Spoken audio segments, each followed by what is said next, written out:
Foodfeast, and I'm back again, and today we're gonna be making jollof rice. Here I have set out the ingredients I'm using. So I've got 3 peppers. I like using a mix of peppers because I find it gives a nicer taste when I do that. I've got 2 scotch bonnet and some onion, and the scotch bonnet you can do that to taste, it depends on your preference.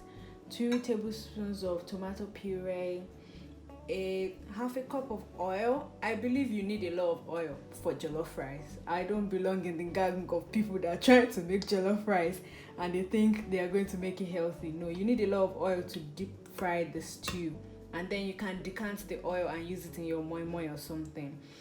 4 Maggi cubes, and you can do that to taste to.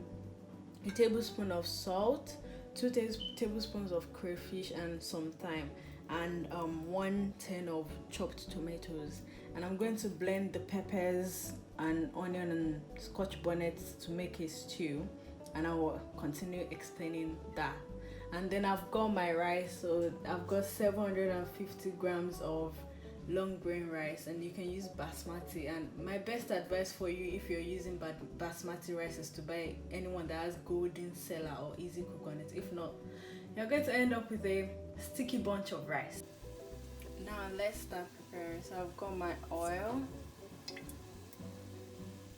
Pour it in the pan, and I like to season my oil a little bit after adding the onion. So I'm going to put some onion and fry it till it's a bit transparent.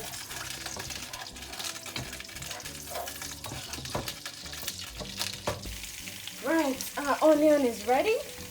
So I'll add a bit of crayfish and a bit of thyme just to season the oil a little bit before I add my puree.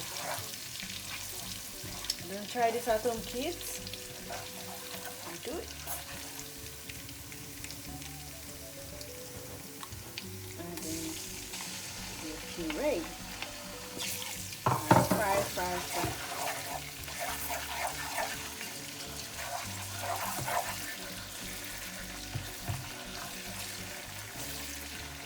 Puree looks fried.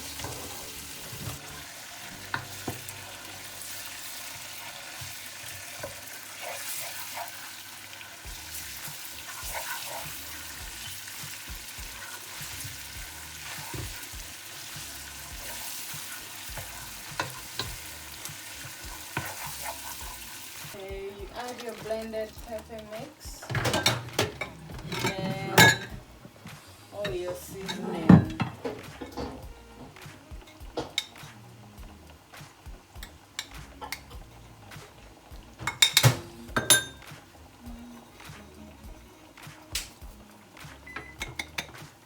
Now what we normally do is I'll leave this to fry on high heat for about 10 minutes, then I'll put it on low heat till it cooks before I add the rice.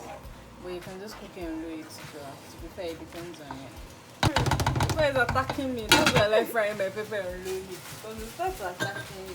Like, what did I do? And we are back! Okay, so you can see this stew, the oil is coming on top of the stew. I mean, some people believe this is how you know your stew is fried, but I believe so too. My dear, it's a scam. Anyway, that's the topic for another day. But the stew has fried to the way I wanted it to be, and I left it on medium heat for about 20 minutes, and that did the job. So what I'm gonna do now is I'm gonna add my rice.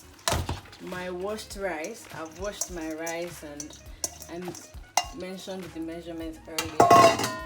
I'm going to stir that.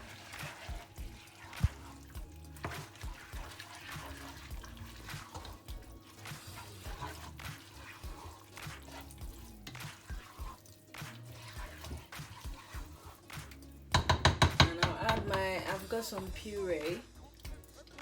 Chicken stock, not puree. I've got some chicken stock from my chicken, and I'm adding that into.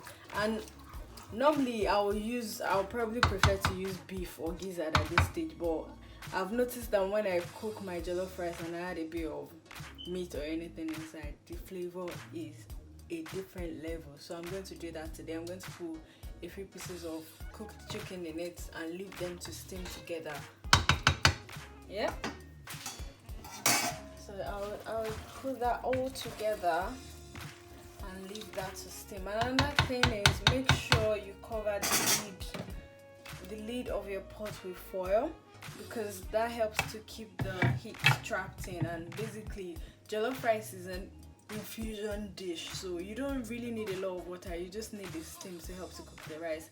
And the best way you can ensure that happens is if you keep a lot of the steam trapped in. So you need the foil on the lid to just make sure like you're creating that steam environment. Yep.